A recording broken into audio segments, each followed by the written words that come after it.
This episode is brought to you by our patrons. Thank you so much for being a patron. And if you're not one and you'd like to become a patron, just jump on over to patreon.com/LunchTimeTechTalk. Now, on with our show. M1 to you. So, are we just going to jump straight in? I'm just going to use that at the top and not explain anything. Fair enough. You having an M1 day? M1 to you as well, my friend. M1 back at Also, CPU and GPU. And RAM. And 3X. Maybe 5, depending on what we're talking about. Or 13. It just depends. Yeah. So we won't explain any of that until later. I'm going to let you go first on what you did over the weekend because I forgot honestly what I did and I got to think about it. I put up our Christmas lights. Oh, that's right, you did. I saw that picture. Yeah. Looks pretty good, right? Yeah. And as a side note, I found out that the iPhone 12 takes excellent night pictures. Hell yeah, brother. I am super stoked about that. I am very stoked. You know what you need to do? What do I need to do this before I get my phone, which that's something I'll talk about. You need to take a nighttime video and a short one and send it to me just to see how it looks. Because I'm curious. Well, I'll do that in roughly 45 minutes. Sounds good.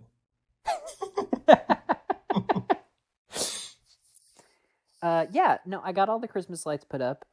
So we've said before, but we're in Springfield, Missouri, basically. And it was mid-70s on Saturday. And normally I put our Christmas lights up on Veterans Day because we work for a government-owned utility, and we're closed on that day. And so that's just been standing tradition. There's no one else in my house. That's when I do it. But it's supposed to be like a high of 53 tomorrow, and it was 73 on Saturday. Yeah. So you know what? You are like 3,000 times smarter than me because every year I'm like, I am not putting December those 12th. Christmas lights up until after Thanksgiving. It's cold. Just being stubborn, and then I'm out there on a dang ladder, freezing to death. Yeah. Can I tell you a secret? What's the secret? You don't have to turn them on until Thanksgiving. Chad, I am fully aware of this, but there's a side of me that just says no. If I see him on my house before Thanksgiving, I'm like, I don't know. I'll probably get to where I start putting them up before Thanksgiving because, putting them up in the cold is not too fun. Yeah. Your hands hurt, and it's just... It takes a long time. It's a long process. Even if you just do a few things, it takes a couple hours usually. Well, it took me basically all day, and part of that is 2.5-year-old kids, but also like my mom stopped by for an hour and a half, and so I stopped for that. And like the house stuff, obviously I like to do during the day, but like the stuff on the bushes, stuff on the trees, I like to do that in the dark because you can actually see what you're doing. And so after it got dark, I did that part. And so, I felt like I was at it all day. And the next day, Sunday, I was beat. Like, because up and down the ladder and like basically just doing air squats on my roof to hang the gutters and all that stuff. And so, it's a whole thing. Yeah. Well, it's cool that you got it up. It looked good. I'm excited for your nighttime video of your Christmas lights. That's what I really want. I'm actually going to just demand that that's what you send to me. Not that my demand makes a difference. You could just say, shut up, Mike, and I'd be like, okay. Hey, I'm your friend that says yes. Cool. That's what I was banking on. So I know what I did this weekend. So with all the turmoil in this world, all the crazy turmoil, some of the people in this world can't handle it. I understand that. It's stressful, and social media can be kind of a bad place to be sometimes because you have disagreements with people. And I have come to the conclusion that even if you disagree with somebody, whether it's on a current topic or a general topic, you're better off finding multiple positive things about that person, because you can mentally spiral down. And my wife and I talked about this, that, there are certain people that just probably need to be invited to do things, because in the pandemic and situations where they can't get out, it can be mentally draining. We have a friend, this person. They made a post on social media, and it was not the characteristic of this individual. And I knew that in my mind that I should say something like positive and reassuring. And so that person we've biked with before, mountain bike with before, several times. Oh, actually frequently. And I just thought, maybe that person just needs to get out and vent. I can be a vent for somebody that is struggling with the current temperature of the world. And so you've been that for me plenty. It's important for everybody to just be able to talk. And I'll be honest, Chad, I felt really bad not inviting you, but I knew your situation, your derailleur was not in shape. But I wanted to go ride with this guy because I just wanted him to feel like, you get out in the middle of the woods, there's no one around. You can say whatever you want. And so I asked him if he wanted to go ride, and he did. And so we went and rode just for a couple hours. It wasn't very long. We rode for like less than 7 miles, but it was like we literally stopped and talked at one point for 45 minutes.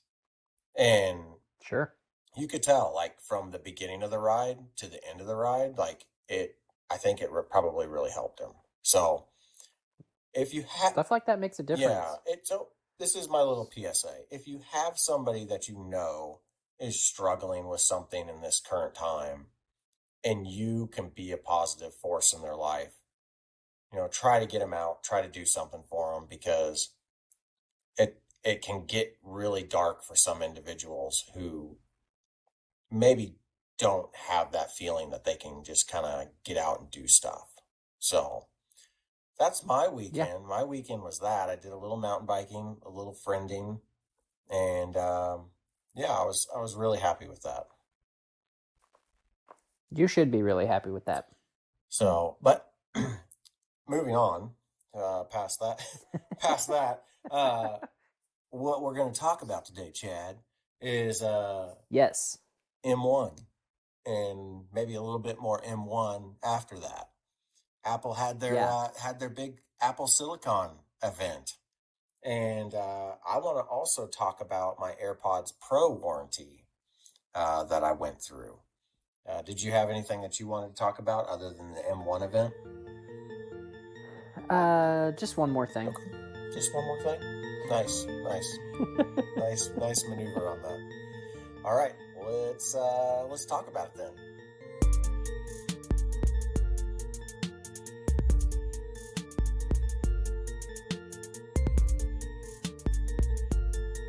Welcome back to Lunchtime Tech Talk.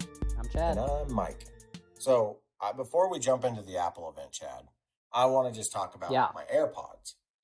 So I've got the AirPods Pro. You do too. And I experienced an issue about a month ago where my left AirPod crackled at really high, like if there's a lot of ambient sound around me, or if there was really high winds whenever I was riding my bike or running. And I thought, well, dang it. It just like freaked it out. It sounded like a blow-in speaker. But it wasn't, it never did it to the audio that was coming through. It was like the noise cancellation was freaking out. And I've also complained about for the past several months that my noise cancellation hasn't been very good. And so the last update did do a little bit for it, but it didn't fix it perfectly. Well, Apple announced about 2-3 weeks ago that there's an extended coverage on AirPods Pro that were purchased, and you'll just have to get online and check your model of your AirPods Pro to see if they're covered.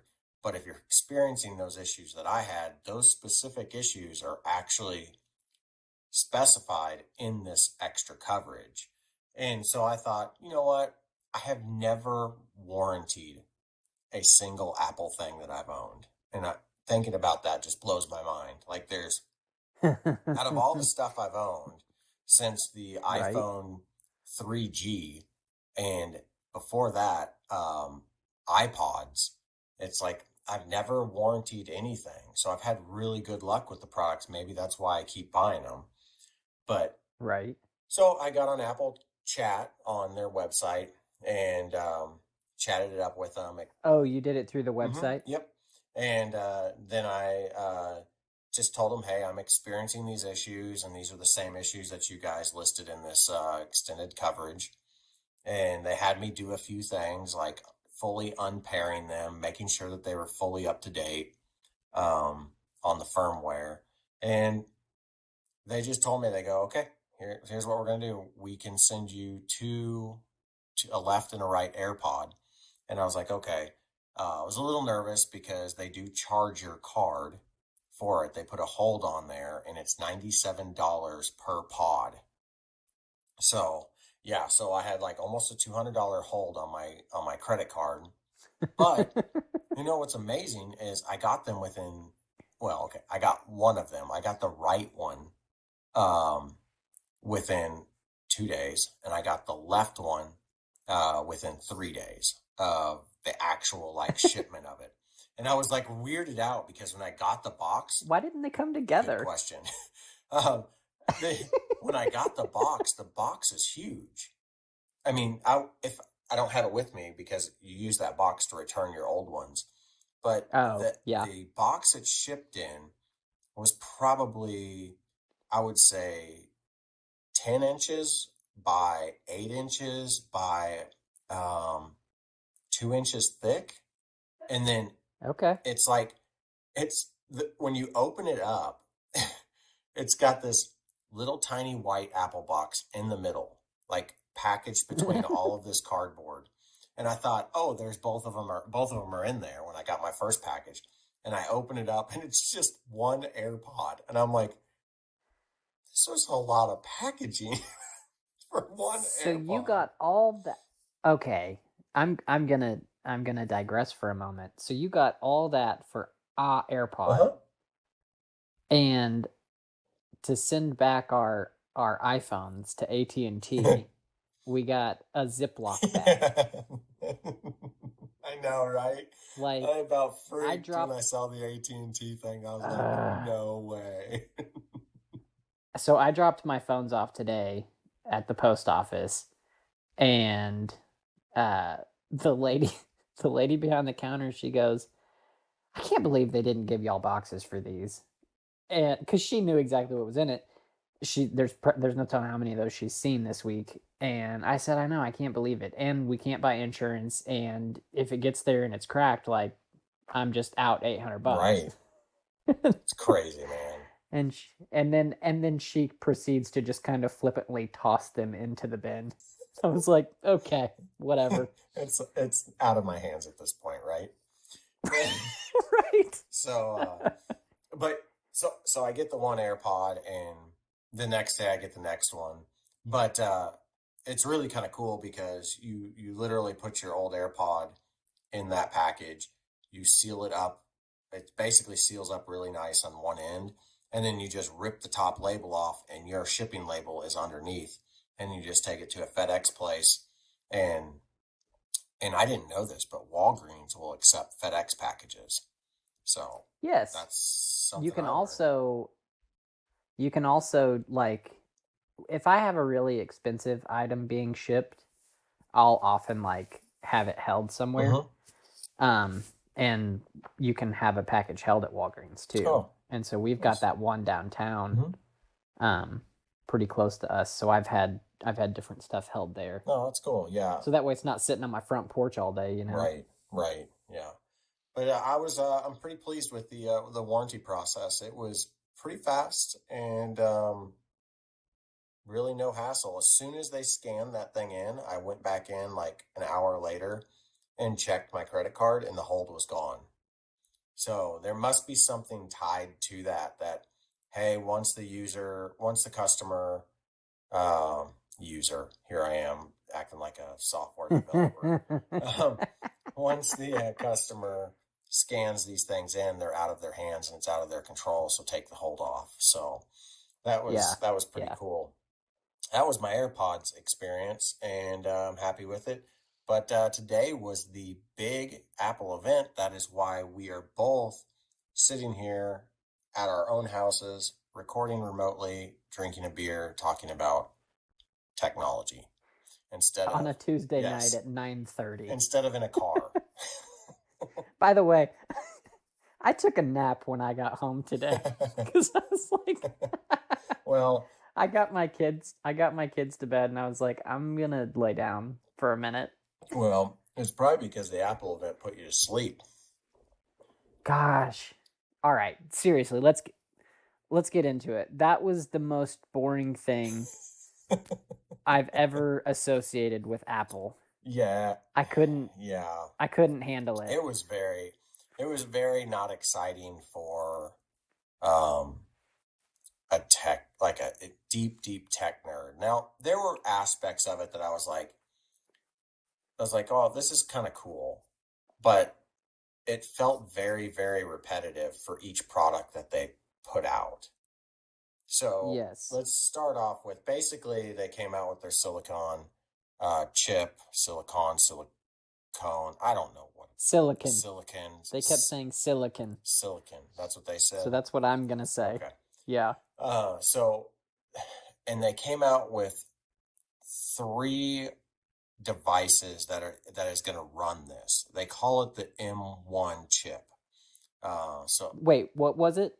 The M1. I don't know if you heard that, but it's the M1. Oh, the M1. I didn't catch that today. Weird. M1. So they said The reason why Chad and I are joking around with this is they said M1. I wouldn't. God, here I am again. They probably said it, I don't know, 700 times during the. Well, and each person that had a spiel had to say it, like a dozen times, as if no one else had mentioned it. Yeah, I almost think when they wrote the script for this, that they were like, how many times can we say M1 in this person's speech? Right. They came out with the MacBook Air. They came out with the a Mac Mini, and then a MacBook Pro. So, which I gathered from the event, Mac Mini is a thing that has been around before. Yes, Mac Mini is around, and it's been around for a very, very, very, very long time. And it's essentially like they call it the headless computer, because it's a desktop that you go out and buy your own monitor for. Unlike some of the Macs that you can buy where the monitor is built into the computer, the Mac Mini is basically looks like a gigantic silver Apple TV is what it looks like. When I say gigantic, I mean probably a few inches wider than the Apple TV is. So, yeah, it looked very reminiscent. Yeah. So, I mean, this is really cool. I know Chad and I are joking around with the naming stuff, but a couple of things that I think is really, really interesting about this whole thing is it's a system on a chip in the most way that anybody has ever done it. So you've got your CPU that's going to have 8 cores, and 4 of those cores are for fast processing, so your speed cores, and 4 of them are for efficiency. Then you've got your GPU that I believe that also had 8 cores on it, if I'm not mistaken. But then the crazy part is it had built-in RAM to the chip itself. So unlike with traditional laptops, you can swap the RAM in and out, you can upgrade it. Apple's computers have not been upgradable for 5, 6, 7 years now. But the RAM has always been separate. So basically, they bought a processor from Intel, a CPU. They would buy a GPU from another manufacturer, and then they would buy the RAM. And all these would sit on a motherboard. And they would basically argue back and forth and share power that is coming from the power outlet, which laptops are limited in the amount of power that they can actually have because they have to be efficient in battery. Well, what Right. Apple has done is they've essentially taken that argument out of the whole entire process and put it all into one system on a chip that's super, super, super tightly integrated. And with it being so integrated, the theory is, now this hasn't been bench tested at all, is that you don't need as many cores and you don't need as much RAM because it can allocate and shift things around much more efficiently and more streamlined than what a standard motherboard, CPU, GPU, RAM process setup can. Okay, so at one point, I'm not a computer nerd, so let's start there. But at one point they talked about the quote translations that have to take place between the CPU and the GPU and whatever other words you've been saying. And like, I get that to some extent. And so if you can have it all in one place and they're all quote speaking the same language, like that makes sense. Yeah. But the way that you just explained it, where it's not just that these are like separate pieces of hardware, but also like, I think it matters that you're buying the the CPU from one company and you're buying the GPU from another company, like versus just having it all in one spot. Yeah, absolutely. The efficiency there seems, and that makes even more sense to me. I mean, if you look at the history of the iPhone and the iPad, that's kind of a telling direction that it's trying to go.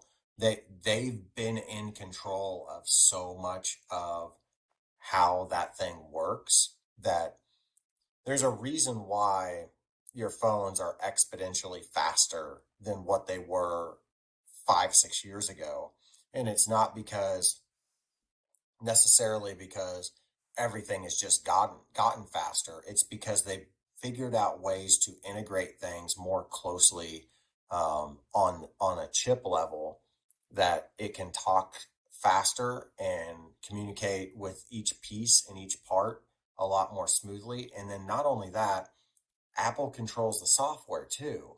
So they know how the chip is made and they know how the software is made, and they can basically make those things run as smooth and as closely together as possible.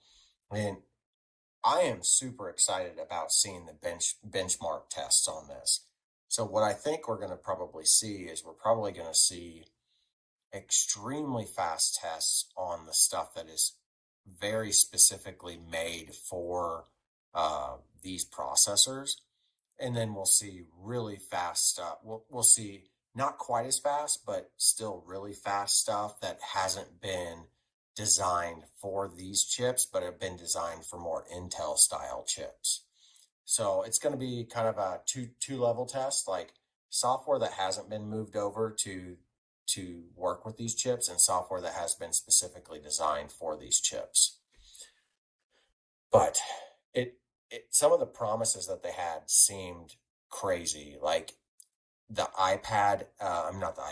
MacBook Air, saying that you could edit 2 streams of 4K at the same time. Yeah, a MacBook Air with an Intel processor would choke at the thought of just hearing you say that. Like, it wouldn't even have to process it. It would be like, I'm done. I'm not going to do it. So It's going to be real interesting to see how these Well, work, because if they do work really, really well, it's going to change the game quite a bit. yeah. So I had two favorite parts of the presentation. One was our chat back and forth with each other. M1. And the other was they brought back PC Yeah. at the end of the whole thing. Yeah. That was. And he was that like, was "What? I'm fast too." Yeah, what did he say? He said something along the lines of like, "Look, I'm running real fast, real fast." He's like, "Whoa, I'm tired. I got to go plug in." Yeah. What's crazy is if that's the same guy, like he literally doesn't look like he's aged at all in 10 years. No, he hasn't changed. He hasn't changed a bit. Maybe that's saying something about PCs. I mean, usually they die within like 5 years, but I don't know. But they also don't change a bit. That's true. Nice. But yeah, I mean, it was a cool event. At the end of it, I was like, that's it. I was hoping that we would get one more thing, but we did get a decent amount of stuff this year. I guess it seemed like we got 3 events, but we got about the same amount of stuff that we would normally get: new computers, new phones, new iPad. There was one other thing. Oh, a new HomePod. So yeah, I mean, it's an exciting event. Oh, this is something that I was gonna say. With that new M1 chip and using Big Sur, you can use any iPhone or any iPad app on that computer. So for me, for example, if I wanted to buy a new MacBook, I could still use LumaFusion, which is a iPad only app on that MacBook. It doesn't close me off from, oh, now I got to switch video editing software and all that stuff. And same with our podcast software, Ferrite. I could use Ferrite since I don't think they have a Mac app. Maybe they do, but if they didn't, I could use the iPad app on the Mac, which is a really big leap forward. And that's what I told you I'm most excited about, is the possibility of apps being created for a MacBook, but also being able to work on my phone and my iPad. So this whole cross-platform thing really helps with like making a decision on buying a new Apple product. Yeah, that's pretty cool. And they talked about like a lot of the big apps are going to be, I think the word they used was universal, so that they can work on Intel or on M1, so that if you do have an older Mac or whatever, like you can use it anywhere. Right. Yeah. Oh, the one thing we should also talk about is massive battery life improvements. They said that this was a 10-hour improvement over the other Macs. They said you could watch a movie, and Chad and I figured out that this has to be like a movie that's downloaded to your Mac. You could watch a total of 20 hours of video, which is 10 hours longer than a MacBook with an Intel processor. Crazy. Yeah, or you can browse the web wirelessly for 17 hours. 17 hours. Yeah. That's impressive. That's literally, Chad, you could run that MacBook on the web for about as long as you can have an Apple Watch off the charger. Because they only claim 18 hours on an Apple Watch. Now, granted, people get more than that, but...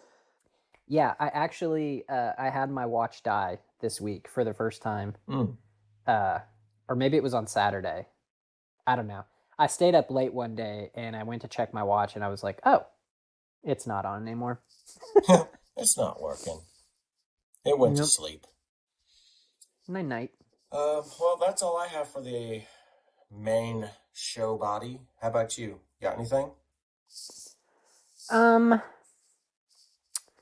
Well, the only thing I'll say, I thought I'd throw out prices. Yeah, good idea. And by the way, I was pretty close. You were. The very, very, very first time you asked, I said $1,200 for the lowest starting price. But the MacBook Air with the M1 starts at 1,000, and the MacBook Pro 13-inch starts at 1,300, and the Mac Mini, not MacBook Mini, Mac Mini, is 700. Yeah, which those all of those had a $100 decrease for educator or school, whatever they call it. Yeah, and what surprises me about those prices are the normal prices. They didn't increase their prices with this new chip. So to me, that tells me that either their stuff is way overpriced to begin with and it already has major R&D built into it, or they're just trying to sell these things to get that M1 chip out there to blow people's minds. And then they'll come out with some real big bad boys like the 16-inch MacBook that they did not release but was rumored. So it's the drug dealer model. Yeah, exactly. First one's free. And by free, I mean $1,000. The $3,000 to $4,000 computers are coming. Believe me, maybe even a $10,000 or $20,000 computer. It's on its way. Right. Apple has been known. So. Oh, one thing you said. You said these look exactly the same as the other computers, and I said, yeah, how will anybody know that I'm flexing super hard with my M1 chip if there's no like decaling or something? And yeah, it's just a MacBook. Yeah. It's just silver with the Apple logo. Yeah, but it looks like everything else. But let's be honest. I mean, if you've got one, you need to go straight vegan with it, and you just need to tell everybody about it. Right? There you go. Well, that's like the old joke. How do you know if someone has ran a marathon? Don't worry, they'll tell you. Right, exactly. How do you know if somebody's got an M1 chip in their MacBook? Don't worry, they'll tell you. Yeah, you'll know. You'll know. You won't even do anything. You'll just walk by somebody who has a MacBook, and they'll M1. be like, M1. It's got an M1. I don't know if you know that. Like, oh my God. I hate those guys. So, but all right. Do you want to do some crazy tech? Yes. I'm embarrassed about my song, but here it comes.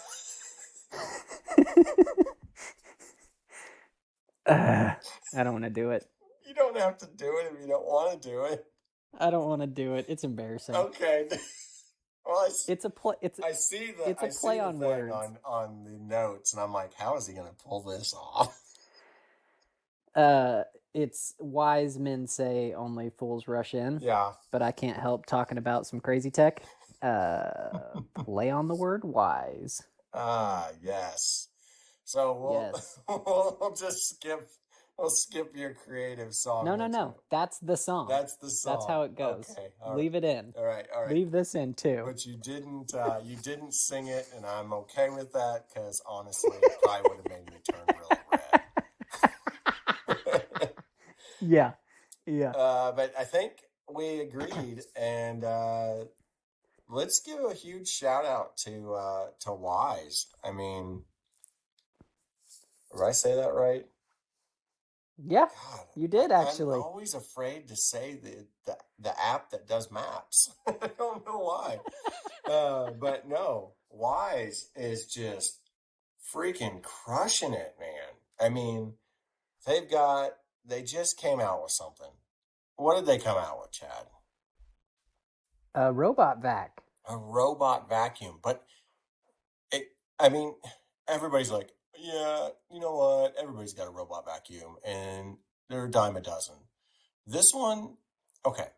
I've got a Roborock S5, which is a $500 robot vacuum with a LiDAR scanner on the top of it.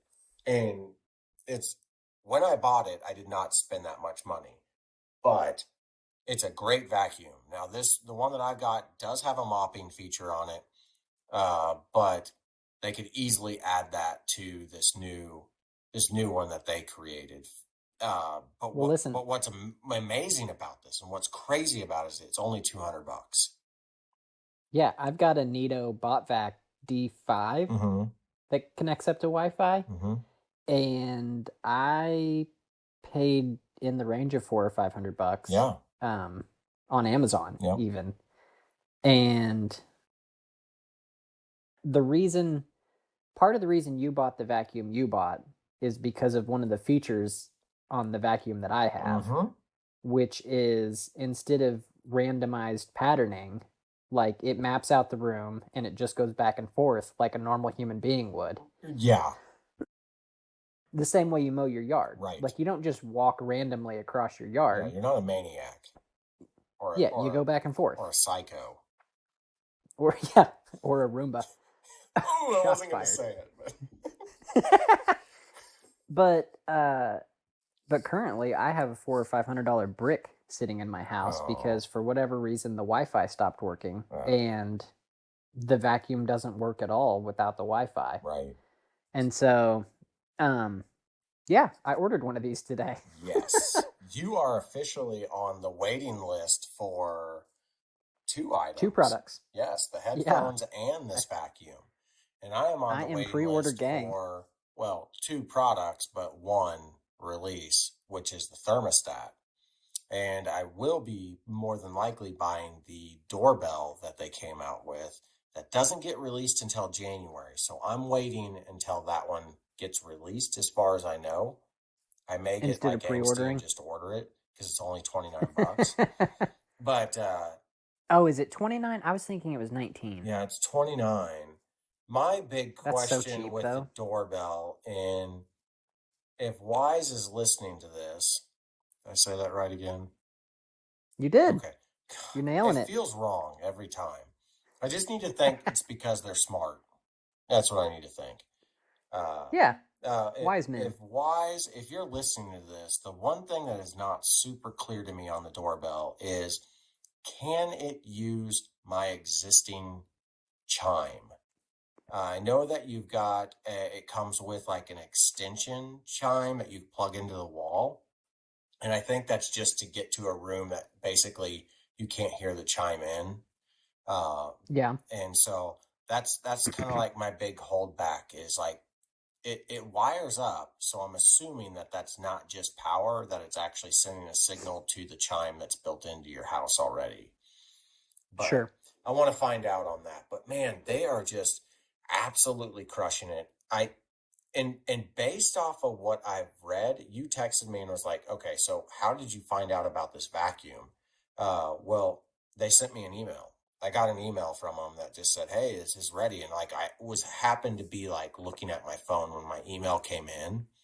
And like the second it came in, I messaged you and I was like, can I read our message? Yeah, go for it. So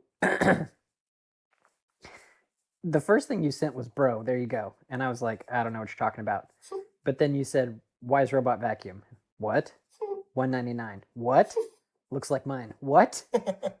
Dude, it is just like mine. Just like mine, but super cheap. More excited about this than the M1. and I said, ordered. Yeah, you did. Like literally, it was like less than 2 minutes after our chat, and you're like, ordered. I'm like, yeah, from 314 to 316. So I will say something that was in that email that I don't know that was on their website. I need to go back and look at this again. But whenever I looked at it, it said if they reach 20,000 orders of these vacuums, that they will include a new version 3 of their Wyze Cam with every order. So, and you made the joke of, well, at least it's not a cowboy hat or that's better than a cowboy hat. Yeah. Which, yes, technically, the cowboy hat was fun and creative by them. But, yeah, definitely a camera included with your vacuum, especially if you're not expecting it. Like, that's a cool throw in. Which I will have to say this. I watched a review of the version 3, and I'm blown away by it. Like, it makes me want to swap out all my version 2s. And the nice thing is they're cheap enough. You can do that.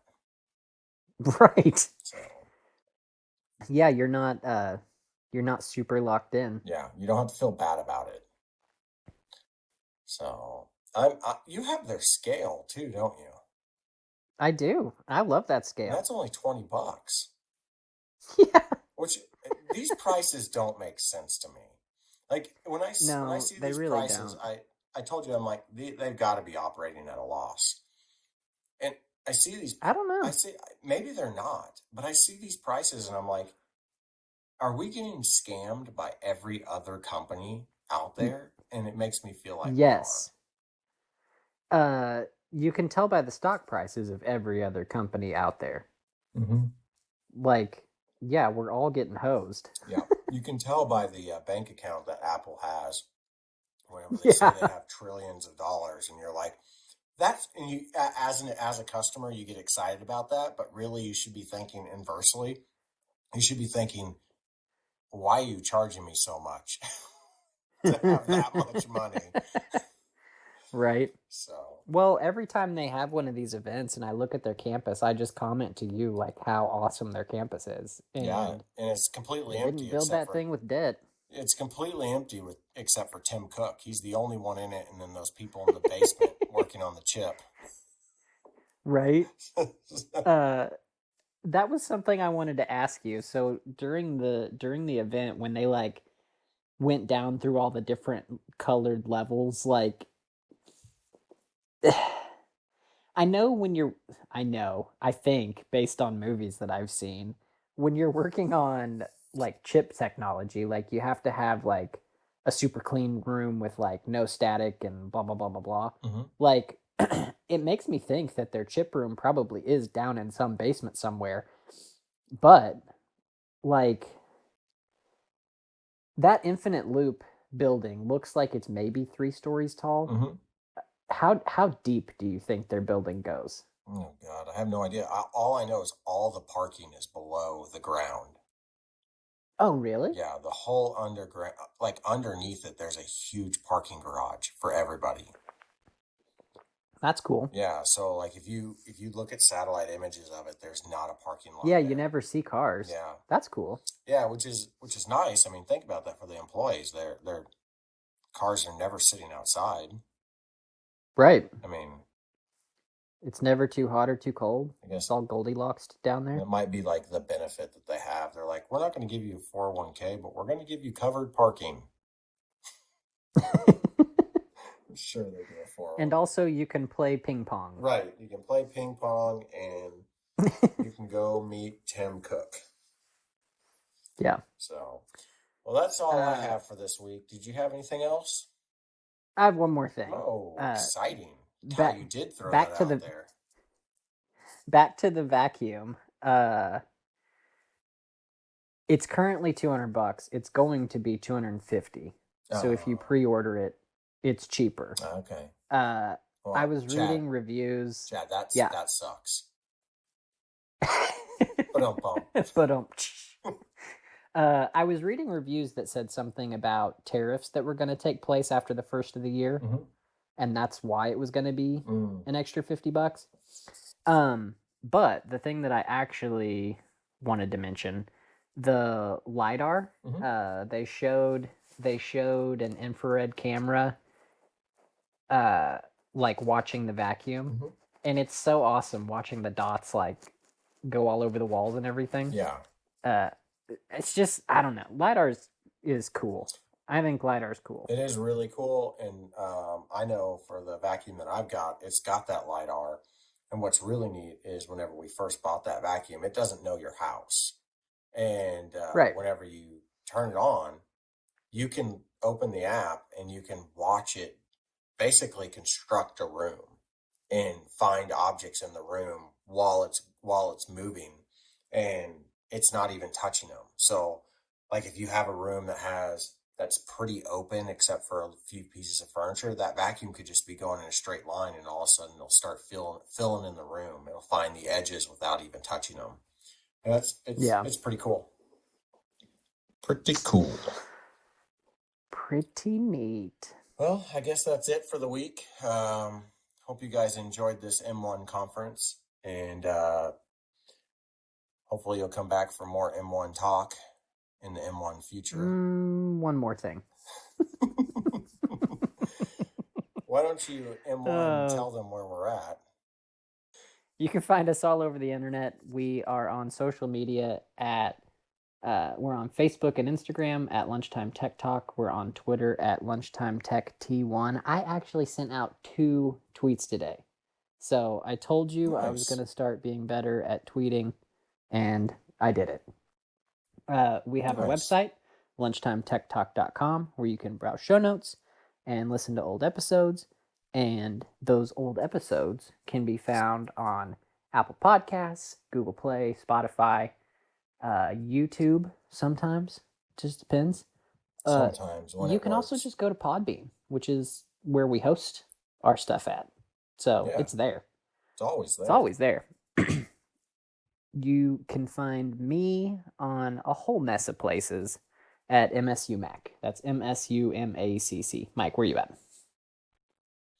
The easiest place and the best place is runbikemike.com. Just go there, and there's a social media link, and you'll be able to get access to pretty much anything and everything I do on the internet. Nice. Yes. Big fan of the latest Walnut Springs video. Thank you. It's not out yet, but maybe by the time this is posted, it will be. I don't actually know your schedule because I don't have to know your schedule. So, yeah, you don't because you're a Patreon subscriber. Basically, my main videos, which usually consist of mountain biking or trail building, they will always be out as of right now, as of this date. They will always be out on a Thursday. Okay. And then Sunday is whenever I started releasing my running videos, which are more of kind of like a running vlog type thing. Yeah. So, so Thursdays and Sundays. I'm a big fan. Get a double dose of money. I'm a big fan of last Sunday's video, but I might be biased. It really features me pretty heavily. I'm going to be honest with you, Chad. I watched it and I really enjoyed it, and I don't really know where the dislikes came from. I'll be real honest. I think they came from me posting to a new Facebook group. But nobody commented on the Facebook group, but that's the only correlation that I can think of. Haters. Unless it's just somebody who just wants me to only post mountain biking stuff. I don't know. I was sad when I saw the 3 I mean, your name is Run Bike Mike. Yeah. And I think it's, people will get used to them, and people who like running will watch them and enjoy them, and people who don't won't. Stay tuned for my Thursday episodes. You know what the cool thing about the internet is? You don't have to see anything you don't want to. That is the most factual thing said on this podcast today. That's my one more thing. Yes, that's your one more thing. All right. So until next week, guys, have a good weekend, good week, a good whatevers, and we'll M1 you later. Yeah, go hug a cat.